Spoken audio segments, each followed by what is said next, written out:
Hello दोस्तों, welcome to win point study. So आज हम पढ़ने वाले हैं चैप्टर 2 क्लास 9 का हिस्ट्री का, जिसका नाम है socialism in Europe and Russian revolution. यार फर्स्ट पार्ट मैंने बहुत टाइम पहले अपलोड किया था, तो डिस्क्रिप्शन में लिंक दे रखा है, पहले वो जाकर देखना, तभी आपको चैप्टर अच्छे से क्लियर होगा।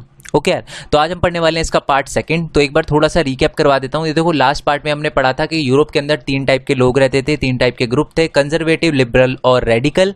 ठीक है, उसके बाद क्या हुआ, एक तीसरा ग्रुप भी आया जिसका नाम था सोशलिस्ट। ठीक है, सोशलिज्म और सोशलिस्ट ग्रुप आया। सोशलिस्ट उन लोगों को कहते थे जो सोशलिज्म आइडिया वाले थे, सोशलिज्म सोच वाले थे। ठीक है, तो यानी हम आधा चैप्टर खत्म कर चुके हैं। आधा चैप्टर से मेरे कहने का मतलब है चैप्टर का आधा नाम, यानी चैप्टर का नाम था सोशलिज्म इन यूरोप। तो ये वाला हम पार्ट कवर कर चुके थे। आज हम पढ़ेंगे रशियन रेवोल्यूशन के बारे में। ठीक है, तो देखो, रशिया के अंदर रेवोल्यूशन का मतलब क्या होता है? रशियन रेवोल्यूशन का मतलब होता है किसी भी चीज़ के लिए लड़ाई लड़ना, रेवोल्यूशन करना, रिवोल्ट करना, ये होता है रेवोल्यूशन। ठीक है, तो रशिया के अंदर रेवोल्यूशन हुआ था, बिल्कुल हुआ था। रशिया के अंदर 2 बार रेवोल्यूशन हुआ था और दोनों का नाम है, एक फैब रेवोल्यूशन, एक अक्टूबर रेवोल्यूशन। अब ये मंथ है तो इनका ईयर भी होगा। तो ये कब की बात है? Feb revolution 1917 and October revolution 1917। तो यानी ये दोनों के दोनों, फैब रेवोल्यूशन भी और अक्टूबर रेवोल्यूशन भी, दोनों के दोनों 1917 में हुए थे। ठीक है, अब एक बेसिक छोटा सा बता देता हूँ मैं आपको कि फैब रेवोल्यूशन में क्या हुआ था। जो वहाँ का किंग था, जो भी किंग था रशिया का, वो हट चुका था अपनी पोस्ट से, उसको निकाल दिया था।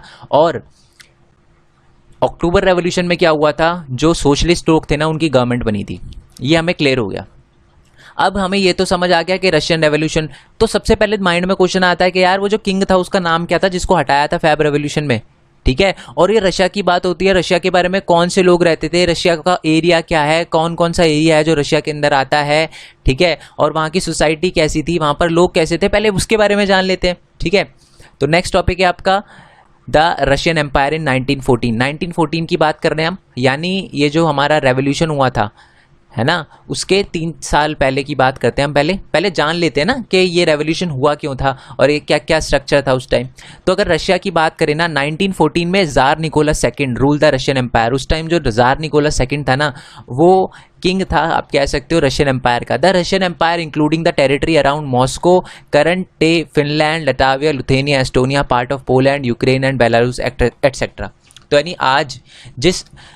आज जो फिनलैंड है, लताविया है, लिथुआनिया है, एस्टोनिया है, पोलैंड है, यूक्रेन का एंड बेलारूस का बहुत ज़्यादा पार्ट है, वो सारा का सारा पहले रशियन एम्पायर में आता था। यानी रशियन एम्पायर पहले बहुत ज़्यादा बड़ा हुआ करता था। तो मेरे को उसके किंग का नाम समझ आ गया, मेरे को समझ आ गया कि उसमें कौन कौन सा एरिया आता था। अब थोड़े धर्म की बात कर लेते हैं, कौन कौन से टाइप के लोग रहते थे वहाँ पर। मेजॉरिटी में जो लोग रहते थे, सबसे ज़्यादा रशियन ऑर्थोडॉक्स क्रिश्चियनिटी के लोग रहा करते थे। उसके अलावा कुछ ग्रीक ऑर्थोडॉक्स चर्च के लोग भी रहा करते थे। और माइनॉरिटी में थे Catholics, Protestant, Muslim and Buddhist, ये माइनॉरिटी में थे। यानी इनकी पॉपुलेशन बहुत कम थी रशिया के अंदर, रशियन एम्पायर के अंदर। ठीक है, ये तो हमने देख लिया वहाँ के एरिया के बारे में। अब थोड़ी सोसाइटी के बारे में और इकोनॉमी के बारे में जान लेते हैं। ठीक है, अब देखो, एग्जाम के पॉइंट ऑफ व्यू से बताता हूँ, जो जिन पी पॉइंट के आगे ये लगा हुआ है ना, ये छोटा सा ये डॉट दिख रहा है, वो आपको एग्जाम में लिख कर आने हैं। और जो उसके बिल्कुल डायरेक्ट नीचे पॉइंट लिखा हुआ है ना, ये इसी का एक्सप्लेनेशन है। ठीक है, तो एग्जाम में आपको ये लिख कर आने हैं, बट आपको बेसिक नॉलेज के लिए ये भी पता होने चाहिए। एग्जाम में आप आंसर को अच्छे से डिफाइन कर पाओगे। ठीक है, तो देखो, at the beginning of the 20th century. अबे 20th सेंचुरी कब से स्टार्ट होती है? बहुत सारे बच्चों को यही कन्फ्यूजन होती है। 20th सेंचुरी है ना, 200 से स्टार्ट नहीं होती, 1901 से स्टार्ट होती है। यानी 1901 से लेकर 2000 तक, ये जितने भी साल आते हैं ना, उसको हम कहते हैं 20th सेंचुरी। तो 20th सेंचुरी की स्टार्टिंग में, यानी 1901 या 1910 की तक, जो 85% रशियन पॉपुलेशन थी ना, वो क्या करती थी, एग्रीकल्चर करती थी। और वो उसी से अपना अर्निंग वगैरह करती थी और लिविंग वहीं से चलाती थी, एग्रीकल्चर से। यानी ज़्यादातर पॉपुलेशन जो है रशियन एम्पायर की, वो क्या करती थी, खेती करती थी, एग्रीकल्चर करती थी। ठीक है, अब इसी के बारे में थोड़ा सा बता रखा है। In the empire cultivators produce for the market as well as their own needs. Russia was the major exporter of the grain. उस टाइम है ना, रशिया के जो कल्टिवेटर्स थे, जो उगाते थे ना, वो मार्केट में बेचने के लिए भी उगाते थे और खुद की नीड पूरा करने के लिए भी उगाते थे। उस टाइम जो रशिया था, वो बहुत ही ज़्यादा फूड ग्रेन दूसरी कंट्रियों में एक्सपोर्ट करता था, यानी भेजता था। खुद के लिए तो बना ही लेता था, साथ में एक्सपोर्ट भी करता था। इतनी बढ़िया हालत थी, अच्छी हालत थी हमारे रशिया की। ठीक है, और इंडस्ट्री की बात कर लेते हैं। Industry was limited in number, यानी जो फैक्ट्री हुआ करती थी बहुत ही कम हुआ करती थी, और जितनी भी थी prominent industrial area was sent Petersburg and Moscow, यहीं पर ज़्यादातर फैक्ट्रियाँ हुआ करती थी। और फैक्ट्रियों के बिल्कुल पास है ना एक क्राफ्ट वर्कशॉप भी हुआ करती थी, यानी जो क्राफ्ट वर्कशॉप है ना वो हमेशा इंडस्ट्री या फैक्ट्री के पास हुआ करती थी। अब ये क्राफ्टमैन और क्राफ्ट वर्कशॉप होता क्या है, देखो दो वर्ड होते हैं, एक तो होता है वर्कर और एक होता है क्राफ्टमैन। वर्कर होता है जिसको आप कुछ भी काम दे दो, उसको किसी स्किल और कोई नॉलेज नहीं आती, उसको पत्थर उठाना ये वाला काम करता है, वो उसके पास नॉलेज नहीं होती, उसे आप जो बोलोगे वो कर लेगा। क्राफ्ट मैन वो होता है जिसके पास थोड़ी स्किल हो, जैसे कि स्टील क्राफ्टमैन कह सकते हो, मेटल वर्कर्स क्राफ्टमैन कह सकते हो, जिसको मेटल के बारे में थोड़ी बहुत नॉलेज हो, अच्छे से जानता हो, वो होते हैं क्राफ्टमैन। ठीक है, कॉटन टेक्सटाइल के क्राफ्टमैन जिनको कॉटन कपड़ों के बारे में थोड़ी बहुत नॉलेज हो, अच्छे से सिलना वगैरह आता हो। ठीक है, और मैं कह सकता हूँ यही होता है क्राफ्टमैन। ठीक है, वर्कर और क्राफ्टमैन में डिफरेंस समझ आ गया ना। वर्कर में कोई स्किल और नॉलेज नहीं होती, बट क्राफ्टमैन में स्किल नॉलेज होती है, जिसको हिंदी में बोलता है कारीगर। ठीक है, एक होता है मजदूर जिसको वर्कर कहते हैं, एक क्राफ्टमैन होता है जिसको कारीगर कहते हैं। ठीक है, तो बिल्कुल है ना, जो फैक्ट्रीज वगैरह होती थी, इंडस्ट्रीज वगैरह होती थी, वो बिल्कुल क्राफ्ट शॉप के पास होती थी, क्राफ्ट वर्कशॉप के पास होती थी, कि कोई भी जो बंदा है जब वो क्राफ्टमैन बन जाए, थोड़ी बहुत नॉलेज आ जाए, स्किल आ जाए, तो डायरेक्टली वो फैक्ट्री में काम कर सके। ठीक है, when the Russian railway export, उसी का थोड़ा एक्सप्लेनेशन दे रखा है। When the Russian railway network was extended, foreign investment increase, जब रशिया में रेलवे वगैरह एक्सपैंड होना स्टार्ट हो गई ना, तो उसकी वजह से बहुत सारी दूसरी कंट्रियों ने रशिया के अंदर इन्वेस्ट करना स्टार्ट किया। उसकी वजह से जो कोल प्रोडक्शन था ना, ये हो गया इंक्रीज्ड, ये इंक्रीज्ड है, गलती से डिक्रीज लिख दिया, इंक्रीज डबल, यानी जो कोल प्रोडक्शन था वो डबल हो गया था, एंड आयरन स्टील का प्रोडक्शन वो 4 गुना हो गया था, इंक्रीज 4 टाइम्स। ठीक है, चलो ये बात हमें समझ आ गई कि ज़्यादातर जो पॉपुलेशन है 85% से ज़्यादा पॉपुलेशन फार्मिंग करती थी, और इंडस्ट्री थी बट कम थी, और सेंट पीटर्सबर्ग और मॉस्को में ही थी, और ज़्यादातर क्राफ्ट वर्कशॉप के पास ही हुआ करती थी इंडस्ट्री। तीसरा पॉइंट है, most industry was the private property of the industrialist, government supervise large factory to ensure the minimum wages and the limited hour of work, but could not prevent rules being broken. यानी जो क्या कहते हैं, हमारे government हुआ करती थी ना, वो बड़ी बड़ी फैक्ट्रियों पर नज़र रखती थी कि कोई भी रूल को तोड़ा ना जाए। ठीक है, किसी भी रूल को तोड़ा ना जाए। कौन कौन से रूल थे, यानी मिनिमम वेज, यानी वर्कर को कम से कम इतनी तो वेजेस आपको देनी है और सिर्फ इतने ही घंटे काम करवाना है। बट जो लॉ था, ये जो कानून था जो गवर्नमेंट सुपरवाइज करती थी, वो हमेशा तोड़ा जाता था। जो वर्कर के जो इंडस्ट्रियलिस्ट होते थे, कंपनी के ओनर होते थे, इंडस्ट्री के ओनर होते थे, वो ज़्यादा से ज़्यादा घंटे काम करवाया करते थे और उनको बहुत कम सैलरी दिया करते थे वर्कर्स को। ठीक है, ये बात समझ आ गई। नेक्स्ट है कि in the craft unit and small workshop the working day was sometime 15 hour compare to the 10 and 12 hour in the factories, accommodation of the room to dormitories. यानी क्या होता था, जो हमारे वर्कर है ना, उनसे 15-15 घंटे काम करवाया जाता था, जबकि 10 या 12 घंटे काम करवाना चाहिए था, और उनको सैलरी भी बहुत कम दी जाती थी, और रहने के नाम पे ना उनको डॉर्मेटरीज में रखा जाता था। डॉर्मेटरीज को मैं बोलूँ ना, एक तरह से धर्मशाला समझ सकते हो, बहुत सारे लोगों को एक साथ सुलाया जाता था, रखा जाता था। ठीक है, तो यानी वर्कर की कंडीशन खराब थी। नेक्स्ट पॉइंट है कि worker were divided into the group but they did unite to strike work when they were dissatisfied. यानी जो वर्कर थे वो अलग अलग थे, यानी मेटल वर्कर अपने आप को अलग मेटल वर्कर है ना, अपने आप को एरिस्टोक्रेट समझते थे, यानी अपने आप को सबसे बड़ा वर्कर में, और अपने आप को वर्कर में सबसे ज़्यादा श्रेष्ठ मानते थे जो मेटल वर्कर थे। ठीक है, ऐसे अलग अलग टाइप के वर्कर हुआ करते थे, वो अलग अलग ग्रुप में डिवाइड थे, बट जब कुछ गलत होता था ना उनके साथ, जब वो किसी चीज़ से डिससेटिस्फाइड होते थे, तो वो सारे मिलकर इकट्ठे होकर स्ट्राइक किया करते थे। ठीक है, इसी का एक्सप्लेनेशन लिख रखा है कि metal worker consider themselves the aristocracy among the other worker, अपने आप को बहुत बड़ा मानते थे। Women workforce were around 31% in the 1914 में 31% जो वर्कफोर्स थी, जो फैक्ट्री में काम करने वाली थी, वो लेडीज़ थी, 31% थी। ठीक है, they were paid less than the man, वो इक्वल काम करती थी बट फिर भी उनको वेजेस कमी दी जाती थी। Division among worker showed themselves in the dress and the manner too, यानी आप उनकी ड्रेस को देखकर और उनके व्यवहार को देखकर आप पता लगा सकते हो कि इनका डिवीजन अलग है। Despite division worker did unite to strike when they disagree, मतलब अलग अलग होने के बावजूद भी जब वो डिसएग्री होते थे ना, तो साथ में आकर स्ट्राइक करते थे। ठीक है, ये स्ट्राइक बहुत ज़्यादा हुई 1896 से 1897 में। ठीक है, टेक्सटाइल इंडस्ट्री में, कपड़े की इंडस्ट्री में, और मेटल इंडस्ट्री में 92 में ये वाली स्ट्राइक बहुत ज़्यादा हुई। ठीक है, ये समझ आ गया।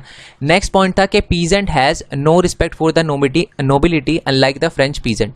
आपको मैंने फर्स्ट चैप्टर में पढ़ाया था कि जो फ्रेंच पीजेंट थे ना वो थोड़ी रिस्पेक्ट करते थे नोबिलिटी की और क्लर्की की। वो क्या करते थे, काम भी कर देते थे, ठीक है, नोबिलिटी का काम भी कर देते थे, उनके फार्मर उनके फार्म को जोतते वगैरह भी थे, यानी खेती करते थे उनके फार्म पे, ठीक है। बट अगर बात करें हम रशिया की, तो रशिया में जो पीजेंट थे ना वो बिल्कुल भी नोबिलिटी की रिस्पेक्ट नहीं करते थे। इंसिडेंट लाइक रिफ्यूज टू पे रेंट और इवन मर्डर लैंडलॉर्ड इंक्रीज्ड इन 1902। मतलब चलो मैं आपको समझा देता हूँ कि क्या था। जो हमारे पीजेंट थे ना वो बहुत बार लैंडलॉर्ड को रेंट पे करने से रिफ्यूज़ कर देते थे और कभी कभार तो उनका मर्डर भी कर दिया करते थे, ठीक है। मतलब चोरी ऊपर से सीना चोरी, ठीक है। इन 1902 these occurred on a large scale in south Russia.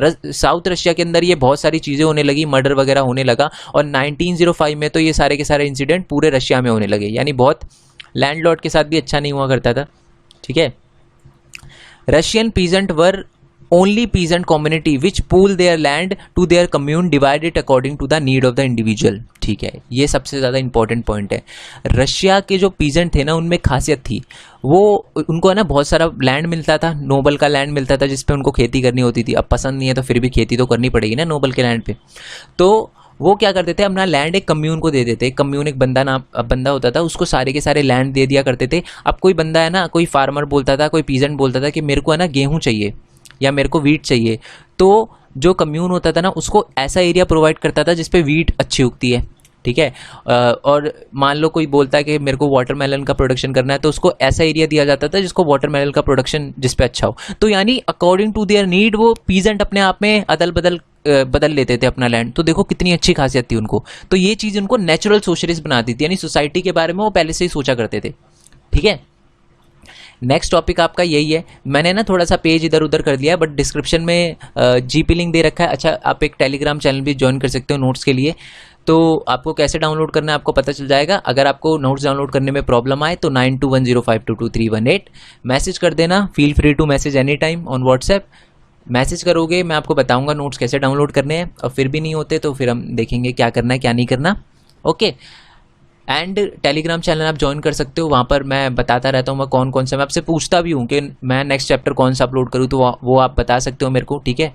And playlist का लिंक नीचे डिस्क्रिप्शन में दे रखा है। मेरे मतलब हर बुक का, हिस्ट्री का जितने भी चैप्टर अपलोड हुए हैं, ठीक है, सिविक्स का, जियो का, इकोनॉमिक्स का जितने भी चैप्टर अपलोड हुए हैं सबकी प्लेलिस्ट का लिंक नीचे डिस्क्रिप्शन में दे रखा है। आपको कहीं जाने की ज़रूरत नहीं पड़ेगी, ठीक है। और साथ में मेरे इंस्टाग्राम और फेसबुक का लिंक भी नीचे डिस्क्रिप्शन में दे रखा है। आप चाहो तो मेरे को फॉलो कर सकते हो, ठीक है। आई होप आप फॉलो करोगे, ओके। एंड मेरे न्यू चैनल को तो ज़रूर सब्सक्राइब करना। जैसे कि आपको पता है कि बहुत टाइम होने को आ गया, बट मेरा चैनल अभी तक मोनेटाइज नहीं हुआ। वो ऐसा नहीं है, मेरा क्राइटेरिया दोनों कंप्लीट हो गए हैं, सब्सक्राइबर में मेरे बहुत ज़्यादा गेन हो गए हैं, मेरा 4000 घंटे भी कंप्लीट हो गए हैं। बट कुछ प्रॉब्लम आ रही है जो बड़े यूट्यूबर सॉल्व कर सकते हैं जिनका टेक्निकल चैनल है, बट वो मेरा इंस्टाग्राम पे रिप्लाई नहीं करते क्योंकि मेरे नंबर ऑफ फॉलोवर बहुत ही कम है। तो मैं इसलिए कह रहा हूँ, आपसे रिक्वेस्ट रहेगी कि आप मेरे को इंस्टाग्राम पे भी फॉलो करो और दूसरे चैनल को भी सब्सक्राइब कर दो मेरे, कि अगर मैं उस पर कुछ डालूँ और उससे मोनेटाइजेशन स्टार्ट हो तो मेरी कुछ हेल्प हो पाए, ठीक है, और इस चैनल की कोई हेल्प हो पाए, क्योंकि मेरा अल्टीमेटली गोल यही है कि आपके अच्छे मार्क्स आएँ, ओके। तो ओके, सोशलिज्म इन यूरोप। अब हुआ क्या कि all the political party were illegal in Russia. मेरे को चलो ठीक है, मेरे को रशियन रेवोल्यूशन के बारे में थोड़ा समझ आ गया, फैब रेवोल्यूशन और अक्टूबर रेवोल्यूशन, ठीक है। उसके बारे में हम अच्छे से पढ़ेंगे बाद में, बट समझ आ गया कि फैब रेवोल्यूशन में मोनार्की को हटाया था, अक्टूबर रेवोल्यूशन में सोशलिस्ट की गवर्नमेंट बनी थी। फिर रशियन एम्पायर के बारे में देख लिया, फिर ये भी देख लिया कि रशिया की सोसाइटी कैसी थी और इकोनॉमी कैसी थी, कि यार 85% से ज़्यादा लोग काम करते थे एग्रीकल्चर में, फैक्ट्री वगैरह थी कम थी, और मेटल वर्कर अपने आप को एरिस्टोक्रेसी समझते थे। ये सारी की सारी चीज़ें समझ गया। और एंड वाला पॉइंट ये भी समझ गया कि रशिया के जो फार्मर थे ना, जो पीजेंट थे, अपने लैंड को कम्यून को बांट देते थे और वो नीड के हिसाब से लैंड बांटता था पीजेंट में, जो कि एक अच्छी बात थी। अब नेक्स्ट टॉपिक है कि सोशलिज्म इन यूरोप। अब सोशलिज्म, जो सोशलिस्ट सोच वाले लोग थे वो रशिया के अंदर कैसे आए। I'm really sorry, रशिया लिखा हुआ है। All the political party were illegal in Russia before 1914। 1914 से पहले जितनी भी पॉलिटिकल पार्टी थी ना रशिया के अंदर, वो इनलीगल थी। तो एक पार्टी थी जो बनी 1898 में, जिसका नाम था Russian socialist democratic worker party, ठीक है, 1898 में बनी थी, इसका मतलब क्या है, वो भी इनलीगली होगी, है ना। सोशलिस्ट ने ये पार्टी बनाई थी because of the government policy. Government बोलती थी कि कोई भी पॉलिटिकल पार्टी जो 1914 से पहले बनी है वो इनलीगल है, तो दे ऑपरेट इनलीगली ऑर्गेनाइजेशन, इनलीगली काम करते थे वो, ठीक है। It set up newspaper, mobilise worker and organise strike, मतलब इनका काम था न्यूज़पेपर वगैरह छापना, ठीक है, वर्करों को इकट्ठा वगैरह करना और स्ट्राइक वगैरह को ऑर्गेनाइज करना, इनका काम हुआ करता था, ठीक है। Some Russian socialists felt that the Russian peasant custom of dividing land periodically made them a natural socialist, so peasants not worker would main force of revolution. आपको याद है लास्ट पार्ट में मैंने आपको बताया था, फर्स्ट पार्ट में मैंने आपको ये बताया था कि जो पीजेंट है ना, वो जो वर्कर है, वर्कर की कंडीशन ख़राब थी और लिबरल और रेडिकल ने सोचा कि इनके लिए रेवोल्यूशन करे। बट कुछ रशिया के लोग थे, वो ये कहते थे कि अगर हमें थोड़ा चेंज लाना है, रेवोल्यूशन करना है ना, तो हम वर्कर से नहीं कर सकते, हम पीजेंट से कर सकते हैं। क्योंकि देखो जो हमारे वर्कर है ना, उनको पहले बताना पड़ता था कि यार सोशलिज्म सोच क्या है, सोशलिज्म में सोसाइटी के बारे में सोचना पड़ता है। बट अगर हम इनकी बात करें, पीजेंट की बात करें, तो इनके में तो पहले से ही जो सोसाइटी के लिए काम करना, जैसे वो लैंड को बांटते थे, आपस में बांटते थे, एक सोसाइटी के लिए सोचते थे, तो सोशलिस्ट सोच तो उनके लिए पहले से ही उनके दिमाग में भरी हुई थी। तो बहुत सारे वर्कर जो रशिया के लोग थे, उनको लगा कि यार हम क्या कर सकते हैं, पीजेंट से, वर्कर से नहीं, पीजेंट से रेवोल्यूशन कर सकते हैं, पीजेंट की मदद से रेवोल्यूशन वगैरह, चेंज वगैरह ला सकते हैं, ठीक है। उसके बाद क्या हुआ, ये जो कुछ वही वाले रशियन जो ये सोचते थे कि हाँ पीजेंट से क्या ला सकते हैं हम, रेवोल्यूशन ला सकते हैं पीजेंट के साथ, तो उन्होंने क्या करी, एक पार्टी बनाई जिसका नाम था सोशलिस्ट रेवोल्यूशनरी पार्टी। ये बनी थी 1900 में। तो आपको दो पार्टी समझ आई होगी, एक बनी थी 1898 में जिसका नाम था Russian social democratic worker party, और दूसरे का नाम था सोशलिस्ट रेवोल्यूशनरी पार्टी। ये 1900 में बनी थी, ये दो पार्टी। तो इनका जो मेन काम था, वो क्या इनका एजेंडा था, क्या ऑब्जेक्टिव था इस पार्टी बनाने का, इस पार्टी का ऑब्जेक्टिव यही था कि जो पीजेंट है उनको राइट मिले, ठीक है, लैंड पे, यानी जो भी लैंड नोबल का है ना, नोबल का जो लैंड है, उनको वो लैंड दे दिया जाए हमारे किसानों को, ठीक है, हमारे पीजेंट को वो लैंड दे दिया जाए, ठीक है। जो सोशल डेमोक्रेट थे वो इस बात से डिसएग्री करते थे। ये जो थे ना, ये डिसएग्री करते थे, जो 98 में जो पार्टी बनी थी ना, वो डिसएग्री करती थी इस पार्टी से, ठीक है। वो कहती थी नहीं, ऐसा नहीं है कि आप सारा का सारा नोबल से लैंड देकर पीजेंट को बांट दो, क्योंकि पीजेंट भी बहुत अलग अलग टाइप के हैं। कुछ अमीर पीजेंट है, कुछ गरीब पीजेंट है, कुछ हमारा साथ देते हैं, कुछ हमारा साथ नहीं देते, कुछ नोबल की रिस्पेक्ट करते हैं, कुछ नोबल की रिस्पेक्ट नहीं करते, कुछ रेवोल्यूशन में हमारा साथ देंगे, कुछ नहीं देंगे। तो आप ऐसे ही सबको लैंड नहीं बांट सकते, तो डिसएग्री हो गए। बहुत सारे जो सोशल डेमोक्रेट थे वो सोशल रेवोल्यूशनरी से डिसएग्री कर रहे थे इस बात पे कि लैंड को नहीं बांटना चाहिए, ठीक है। लेनिन जो था, एक बंदा था, ठीक है, वो डिसएग्री कर रहा था कि he felt that the peasant were not a one social group. मैंने अभी अभी बताया कि जो कुछ सोशल डेमोक्रेट्स थे वो डिसएग्री करते थे, उसी में से एक था लेनिन, इसी का था, इसी पार्टी से बिलोंग करता था लेनिन। वो ये कहता था कि ऐसा नहीं होना चाहिए, ठीक है, पीजेंट को सारा का सारा नोबल का लैंड नहीं देना चाहिए, क्योंकि पीजेंट भी अलग है, कुछ गरीब है, कुछ अमीर पीजेंट है। तो इसी के लिए जो लेनिन की बात से एग्री करता था, और वो तो ठीक है, जो लेनिन की बात से एग्री करता था, उन्होंने अपनी एक अलग पार्टी बना ली, बोल्शेविक। और जो लेनिन की बात से एग्री नहीं करता था, वो ये सोचते थे कि सारा का सारा लैंड, ये मत देखो अमीर है गरीब है, वो पीजेंट को बांट दो। उनकी अलग अलग पार्टी बन गई, यानी पार्टी जो थी वो टूट गई, सोशल डेमोक्रेट पार्टी टूट गई, एक बन गई बोल्शेविक और एक बन गई मेंशेविक। जो बोल्शेविक्स थी उनका लीडर था लेनिन, ठीक है। इसमें क्या था, जो कंट्रोल क्वांटिटी ऑफ मेंबर, यानी जो कुछ ही लोग थे जो बोल्शेविक पार्टी का मेंबर बन सकते थे। बट मेंशेविक्स में ऐसा कुछ नहीं था, जो भी चाहे वो मेंशेविक्स का मेंबर बन सकता है, मेंशेविक्स पार्टी का मेंबर बन सकता है, ठीक है। ओके, डिस्क्रिप्शन में जो आपको लिंक मिलेगा ना नोट्स का, या टेलीग्राम चैनल पे जो लिंक मिलेगा, उसमें ये प्रॉब्लम नहीं होगी, मैंने एक पेज थोड़ा सा आगे पीछे कर दिया है। आपको नोट्स में जब मैं दूंगा तो उसमें प्रॉब्लम नहीं मिलेगी, ठीक है। तो नेक्स्ट टॉपिक है आपका अ टर्बुलेंट टाइम द 1905 रेवोल्यूशन। अभी हमने सुना कि फैब रेवोल्यूशन हुआ था 1917 में। अब एक देखा हमने कि एक रेवोल्यूशन हुआ था अक्टूबर रेवोल्यूशन 1917 में। एक रेवोल्यूशन और है, दैट इज 1905 रेवोल्यूशन। अभी 1905 रेवोल्यूशन क्यों हुआ था, इसमें क्या हुआ था, इसके बारे में जानते हैं, ठीक है। तो याद रखना, इस चैप्टर के अंदर 2 नहीं 3 रेवोल्यूशन है, Feb revolution, October revolution and 1905 revolution. वो भी बहुत ज़्यादा इंपॉर्टेंट है। इसमें एक वर्ड है ब्लडी संडे, ठीक है, ब्लडी संडे, खूनी रविवार, ओके, उसके बारे में हम देखेंगे। ठीक है, तो रशिया वाज एन ऑटोक्रेसी। आपको पता है रशिया के अंदर किंग था, किंग का नाम क्या था?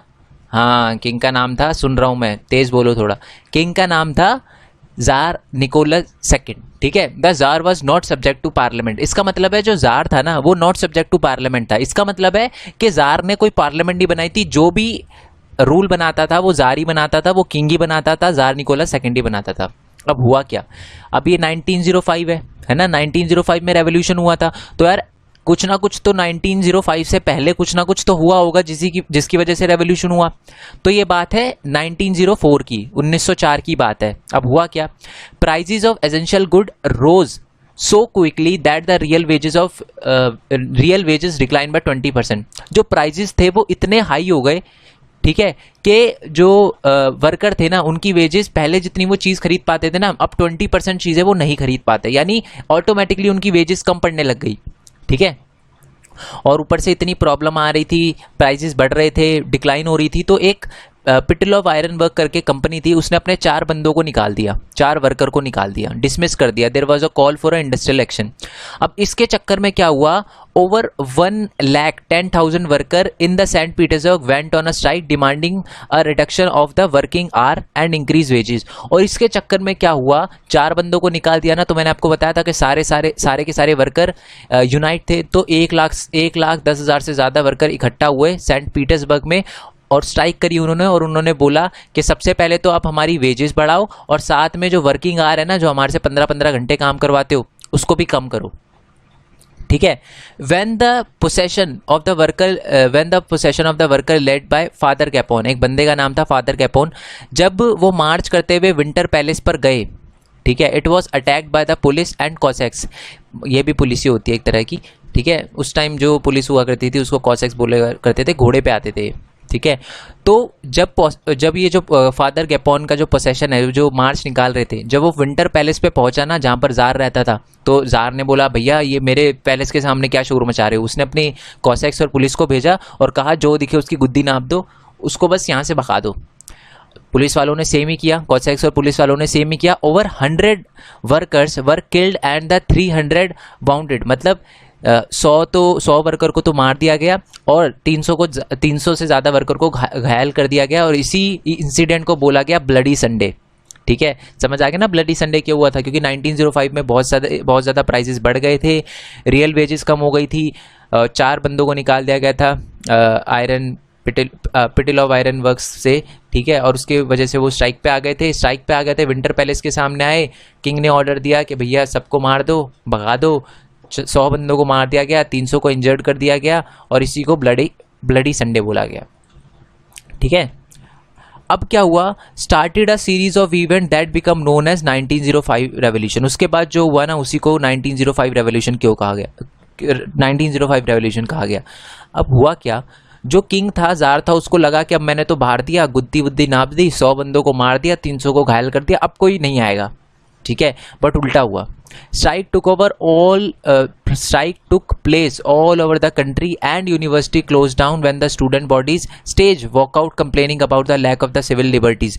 यानी उसके बाद तो क्या हुआ, इतने ज़्यादा स्ट्राइक होने लगे, बहुत सारे यूनिवर्सिटी क्लोज हो गई, क्योंकि जो स्टूडेंट वगैरह थे उन्होंने क्या किया, उन्होंने बोला कि हमारे पास तो कोई राइट ही नहीं है। ठीक है, और अब लोगों ने बोला कि ऐसे तो यार किंग किसी को भी मरवा देगा, कुछ भी करवा देगा। तो फिर लोगों ने डिमांड करना स्टार्ट किया कि कॉन्स्टिट्यूशन होना चाहिए, ऐसा ना कॉन्स्टिट्यूशन असेंबली होनी चाहिए जो कॉन्स्टिट्यूशन बनाए और जो किंग है उसकी पावर पे लिमिट लगे और हर काम किंग ना करे, कुछ कॉन्स्टिट्यूशन असेंबली भी करे और कॉन्स्टिट्यूशन के हिसाब से काम होना चाहिए, ऐसा बोला गया।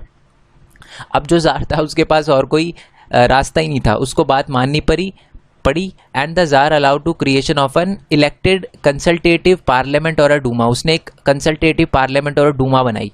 ठीक है, कंसल्टेटिव पार्लियामेंट 1 नंबर में क्वेश्चन आ सकता है, what is consultative parliament and the other name of consultative parliament that is Duma. उसने एक डूमा बनाई। डूमा में क्या था, वही रूल और रेगुलेशन कानून वगैरह बनाए जाते थे, बट जो जार था वो बड़ा इंटेलिजेंट बनता था। उसने पता है क्या किया, the jar dismiss the first Duma with in 75 day. जो जार था उसने 75 डे के अंदर ही, फर्स्ट 75 दिन के अंदर ही पहली जो डूमा थी उसको डिसमिस कर दिया। ठीक है, एंड सेकंड डूमा के इलेक्शन में and announce the election of the second Duma, यानी सेकंड डूमा के इलेक्शन में उसने 3 महीने लगाए। ठीक है, ये बात याद रखना, बुक में है वैसे इतनी इंपॉर्टेंट नहीं है इसलिए लिखी नहीं।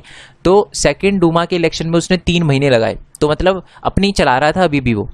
और इतना इंटेलिजेंट था जार कि उसने पता है क्या किया, jar constituted the third Duma with conservative politician. और उसने पता है क्या किया, जार ने जो कंजर्वेटिव सोच वाले लोग थे ना, पॉलिटिशियन थे, उनको बैठा दिया डूमा में।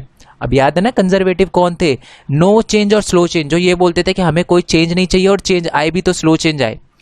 तो जार ने बैठा दिया कंजर्वेटिव को। अब कंजर्वेटिव वो लोग होते हैं जो चाहते ही नहीं कि चेंज आए, तो वो कोई नया कॉन्स्टिट्यूशन में अमेंडमेंट करेंगे नहीं, कोई नया कानून बनाएंगे नहीं। तो जार ने दिखाया ना अपना दिमाग। तो ये था, ये इस पार्ट में हम यहीं तक रखेंगे, ठीक है। नेक्स्ट पार्ट में हम फैब रेवोल्यूशन और जो फैब रेवोल्यूशन के आफ्टर इफेक्ट थे उसके बारे में देखेंगे। वीडियो अच्छी लगी हो तो लाइक करना है, चैनल को सब्सक्राइब करना, जितना हो सके इस वीडियो को शेयर करना, ठीक है। हम 10,000 के बहुत ही ज़्यादा नज़दीक है। आई होप आप मेरा सपोर्ट करोगे, इंस्टाग्राम वगैरह पे फॉलो करोगे, दूसरे चैनल को सब्सक्राइब करोगे, ठीक है यार। नेक्स्ट वीडियो के लिए स्टे ट्यून, तब तक के लिए थैंक यू सो मच। जय हिंद, जय भारत, वंदे मातरम।